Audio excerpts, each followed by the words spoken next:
tristeza que eu leve alegria, onde houver trevas que eu leve a luz. Oh Mestre, fazei que eu procure mais consolar que ser consolado, compreender que ser compreendido, amar que ser amado, pois é dando que se recebe, é perdoando que se é perdoado, e é morrendo que se vive para a vida eterna. No ano de 1960, o Monsenhor Dermival de Anchieta Gondim, então vigário cooperador do Padre Pedro Inácio Ribeiro, adquire um terreno para a construção de uma capela dedicada a São Francisco de Assis, ao qual teve sua pedra fundamental implantada pelo Frei Jesualdo de Colônia e Benta em 1961, durante a visita missionária por Frei Damião, que conduz em procissão a imagem de São Francisco, saindo da Igreja Matriz Sagrado Coração de Jesus em direção às fundações da nova capela. Esses são dados coletados na placa do ponto de memória da Igreja Matriz São Francisco de Assis, escritos pela Secretaria de Cultura, Turismo e Eventos da cidade de Brejo Santo.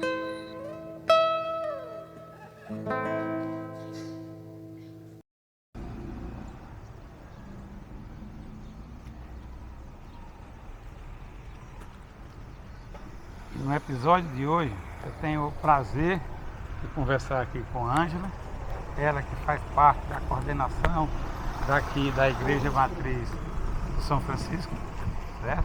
E ela vai relatar para a gente aqui, ela que é moradora daqui do bairro, né? Isso. Ângela, já há tantos anos e tem diversas histórias para contar para a gente aqui a respeito desse ponto de memória da Igreja Matriz São Francisco de Assis, aqui na cidade de Brejo Santo. Bom, então eu me chamo Ângela, sou casada com Marcílio, né, do supermercado. Tenho 2 filhos já casados, tenho 2 netinhos e moro aqui nas proximidades, né, da paróquia de São Francisco desde o ano de 1992. Vim morar aqui e fui trazida, tenho certeza, por São Francisco já para determinar minha missão aqui, né? Então gostaria muito de falar de algumas coisas que a memória não pode apagar, né? As lembranças são inapagáveis. E aí nós vamos entrar, vamos caminhar, vamos entrar nessa igreja para que a gente possa falar melhor, né, das coisas do passado, que estão bem gravadas na memória. Que bom, né, Ângela? Porque assim, uma coisa vai remeter à outra, porque a gente hoje nós estamos aqui na praça da Igreja de São Francisco, nós estamos no bairro que leva o nome São Francisco, por conta da igreja, né? A igreja. O bairro se tornou essa beleza que é hoje, exatamente por conta da igreja, né? A referência, A né? referência, a nossa né? grande referência espiritual é a Igreja de São Francisco, para todo esse território aqui. Essa, como você falou que ela era uma capela, ela uma vez teve o seu muro derrubado por conta de uma ventania, não é isso? Um temporal, né? Temporal, né? Que derrubou a parede lateral aqui, do lado nascente, e aí a igreja, ela ruiu, praticamente, né? Literalmente. E aí foi toda uma campanha, um trabalho para que ela fosse reconstruída. E um fato importantíssimo que nós não devemos deixar de relatar é que as imagens não se quebraram. Destruiu muita coisa dentro da igreja, etc. Mas uma imagem de Nossa Senhora de Fátima, que é a nossa copadroeira, e a de São Francisco não sofreram nenhuma danificação, ficaram intactas. Isso é importante, né? Bom saber desses relatos históricos. Ângela, estamos aqui no interior da igreja, né? Da igreja de São Francisco, histórica, para todos nós aqui, que somos da comunidade, né? E aí eu espero de você alguns relatos históricos aqui, como as grandes celebrações, né, os acontecimentos históricos aqui dentro desse ponto de memória, que a gente pode ver, foi modificado, sofreu uma reforma nesses últimos tempos, né? Um forro com todos esses vitrais, toda a iluminação, que deixou a igreja bem mais bonita, bem mais acolhedora, não é isso? Com certeza. Uma igreja apresentável, né? Bem estruturada. Bom, então, o que nós vivenciamos de tão importante aqui? As festas de padroeiro, que eram gigantescas, sempre foram, porque São Francisco é o santo das multidões, né? Uhum. Essa festa, ela se resumia nas novenas cantadas, aí a grande procissão, que era uma grande apoteose da fé cristã, que sempre foi, reunindo milhares e milhares de devotos de todos os cantos aqui do município. E essas procissões, elas circulavam aqui pelas ruas do bairro, até lá no finalzinho, né? Uhum. Chegava aqui uma missa campal porque não comportava, né? Era impossível que as pessoas participassem aqui de dentro, então a missa era sempre campal. Ângela, eu espero que você fale para mim a ligação que tem o Monsenhor Dernival com São Francisco, né? Com o santo São Francisco de Assis. Nós sabemos que o Monsenhor Dernival é nossa grande referência, porque ele ficou aqui durante 60 anos, né, de sua vida. Então, olha, o Monsenhor Dernival, ele me batizou meu esposo, batizou meus filhos, batizou um de meus netos, fez meu casamento. E aí, Monsenhor, na verdade, ele é o patrimônio histórico espiritual de nossa cidade. Porque a Igreja Matriz do Coração de Jesus, essa igreja de São Francisco e da Mãe Rainha vieram com ele, né?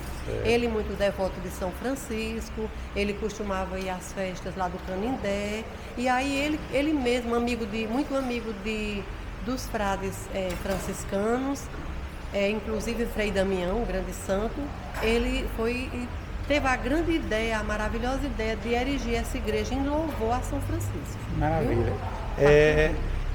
Eu tenho imagens daqui que ele gosta de comemorar o aniversário dele aqui nessa igreja, né? Isso. Ele sempre vem assim, as grandes celebrações Vem. dele, ele vem aqui pela proximidade até da casa de morada dele, não é isso? Dele, sim. Ele deu muita atenção, muita assistência, muito embora o que ele precisava fazer mais, ele não pôde, porque ele era sozinho, né? A paróquia vasta, muito grande, a do Sagrado Coração de Jesus. Então ele era só para atender um tudo, mas ele dava prioridade, ele sempre gostou muito do São Francisco, muito mesmo. Viu?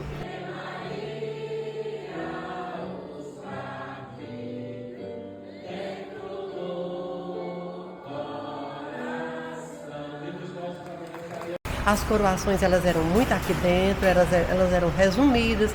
O mês de maio, antigamente, era muito chuvoso, não tinha como fazer fora.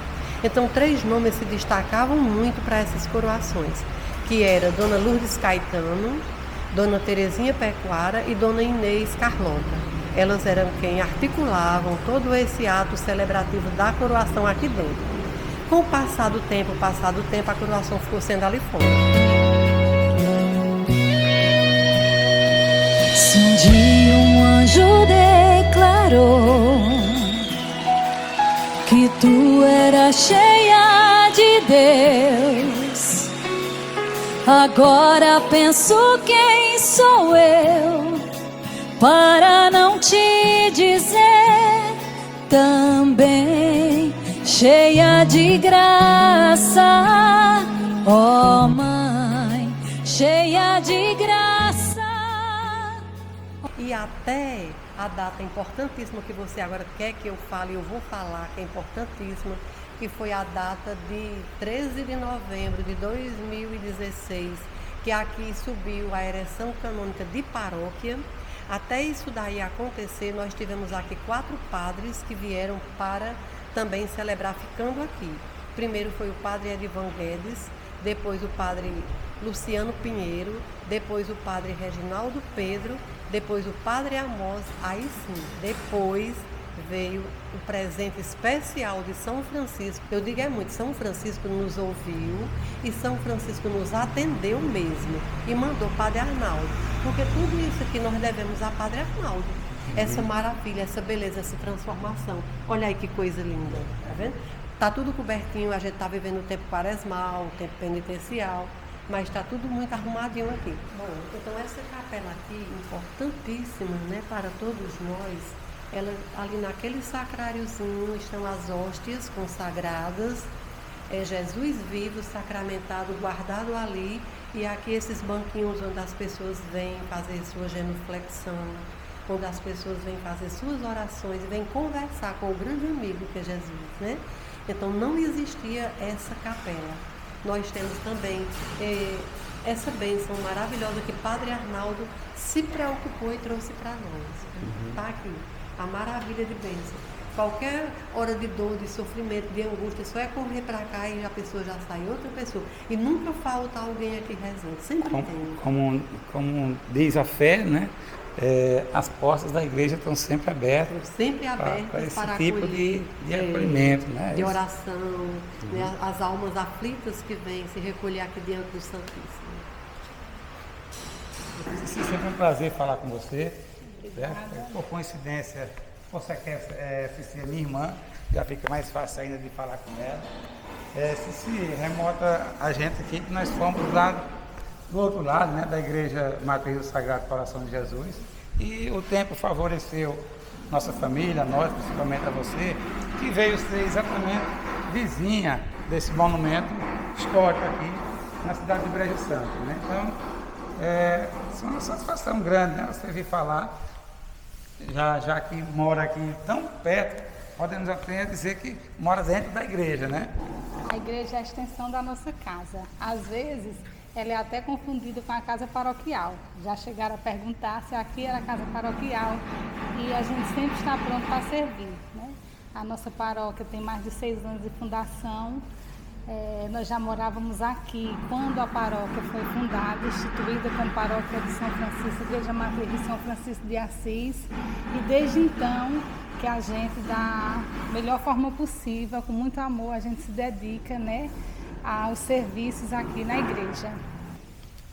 Se tem outro momento aqui bem histórico na igreja de São Francisco, principalmente também no pátio, que é logo aqui fora, né, na praça, é a missa dos animais, né? Já que São Francisco era o protetor dos animais, do meio ambiente, representa tão bem, né? É um momento assim bem histórico aqui nessa igreja, né? E muito vivo, bem histórico e muito vivo. Desde quando o Padre Arnaldo começou, né?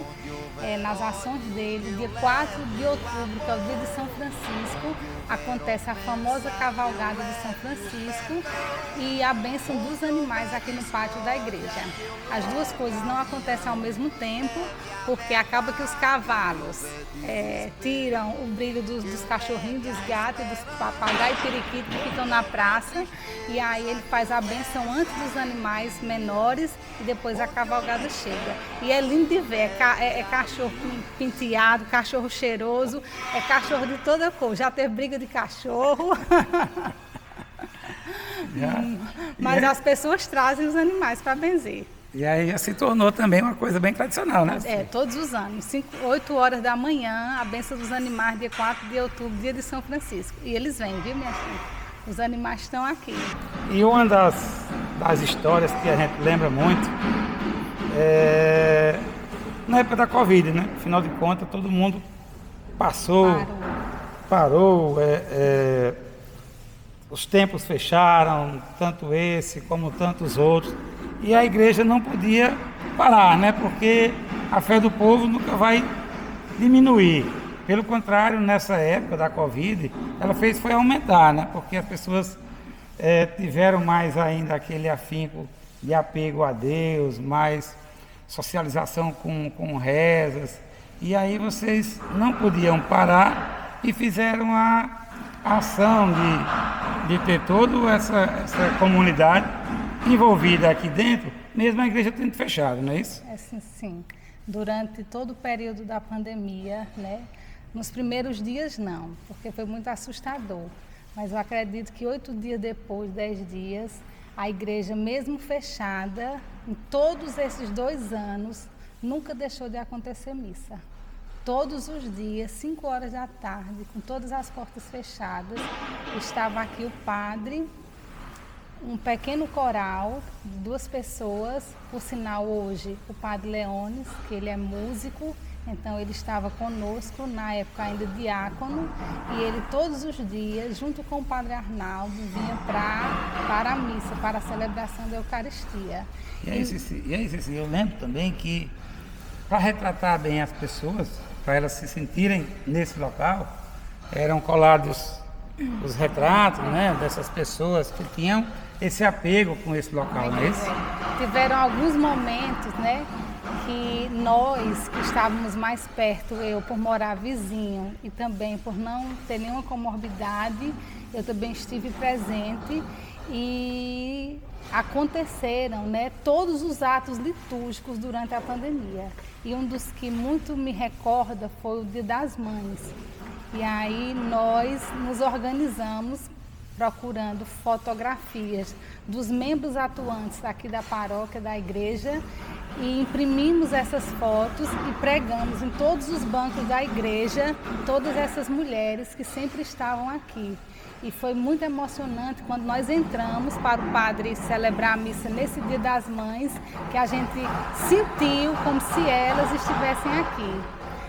Também nesse período aconteceram as coroações de Nossa Senhora, todas aconteceram aqui no presbitério, né, com um número reduzidíssimo de pessoas na igreja, só para que não acontecesse, não deixasse de acontecer o momento. Também todo mês mariano foi rezado aqui na igreja, só pelas redes sociais, e a Semana Santa também. Eu me recordo muito da primeira Semana Santa, na missa da instituição da Eucaristia da Última Ceia, e que teve o lava-pés. Eu lembro muito bem que teve um momento que o padre Arnaldo ergueu assim a cabeça e ele olhou para a Assembleia totalmente vazia e se emocionou. E a gente acabou se emocionando junto com ele. Foi assim, foi de cortar o coração aquela celebração tão grandiosa para nós cristãos e essa igreja vazia. E aí, quando chega a festa de São Francisco, Jesus dá um respiro, né? Começa a haver a flexibilização e, graças a Deus, a gente já pode abrir a igreja para poucas pessoas. Eram poucas pessoas, era de dar dó quando nós víamos algumas com o ouvido encostado na porta da igreja, porque não podia entrar muita gente, mas que pelo menos na festa de São Francisco já não foi tão vazia. Já houve, em todas as novenas, já tinham poucas pessoas, muito poucas pessoas, eram 2 pessoas por bancos, mas que elas já estavam presentes aqui. Tem aquela coisa do distanciamento social. Era justamente o distanciamento social. Às vezes era marido e mulher, mas era um sentado na ponta do banco e a outro sentado na ponta do outro mesmo banco. Assim, isso é interessante que não deixou de acontecer, Não né? deixou de acontecer, de jeito nenhum. Depois, quando terminou a pandemia, aqui na igreja, né? Hoje nós temos menos missa do que mesmo no período da pandemia, porque o período da pandemia foram todos os dias, 5 horas da tarde, as pessoas de casa, a gente sabia, porque elas comentavam lá que estavam assistindo de casa, mas aqui na igreja mesmo, infelizmente, não podia entrar ninguém que não fosse o padre, o coral e algumas pessoas que vinham para ajudar a celebração a acontecer. O altar principal, né, que é o altar do padroeiro, do santo padroeiro, que é São Francisco, Padre Arnaldo teve a feliz ideia de colocar mais os baluartes da ordem franciscana, que é Santo Antônio, está ali cobertinho, e também Santa Clara, né? Os grandes irmãos de São Francisco da ordem franciscana. Então o altar ficou assim, majestoso, ficou lindo, ficou apresentável. Ali nós temos também um crucifixo belíssimo que está coberto, por conta, eu já falei, a Quaresma, a Semana Santa, né, os dias mais importantes. E aí ficou esse conjunto lindo, harmonioso, espiritual, belíssimo, onde todas as pessoas que chegam aqui se encantam, tanto quem é daqui como quem vem de fora. Então, gente, aqui a gente encerra nosso ponto de memória, falando exatamente com quem tem uma memória afetiva especial com o lugar. Ângela, muito obrigado, sempre um prazer conversar com você nessa minha websérie. De novo, muitíssimo obrigado. A vocês também, viu? Por essa grande oportunidade de mostrar algo tão importante da nossa fé. Eu que agradeço. Viu? Muito obrigada.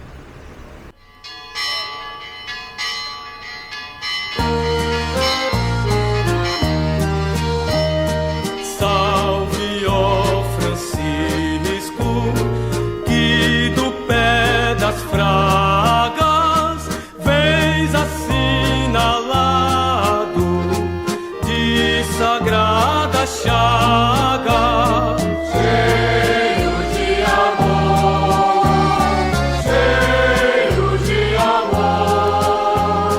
As chagas trazes do Salvador.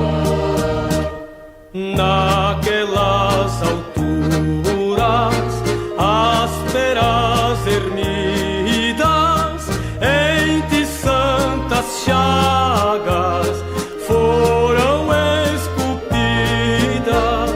Cheio de amor, cheio de amor. As chagas trazes do Salvador.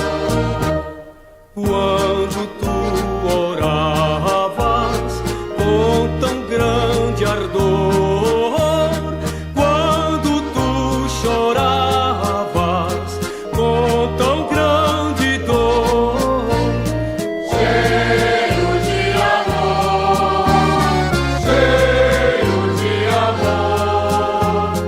As chagas trazes do Salvador. E com a presença